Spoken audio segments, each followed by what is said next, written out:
Thank you, Lord. I can't believe it. Isang nakakatuwang interaksyon na naman ng muling sinimula ni Bini Aya ang question and answer sa X at ibinabahagi kung ano ang nag-udyok sa kanya upang simulan ang Aya Advocacy. At hindi lang yan, dahil may isa pa palang Bini member ang parehas niya na gusto rin ang mga outreach program. Sino kaya ito?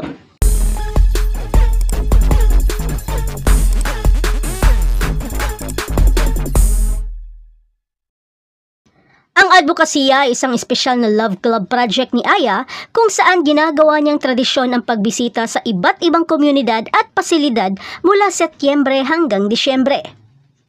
Sa kanyang nakaraang post, ipinaliwanag niya na sa panahong ito, ipinapaabot ni Aya ang kanyang pagmamahal, tulong at mga biyaya sa mga tao mula sa iba't ibang antas ng pamumuhay. Pero sa isang Q&A session niya kasama ang mga Bloom sa X noong Huwebes,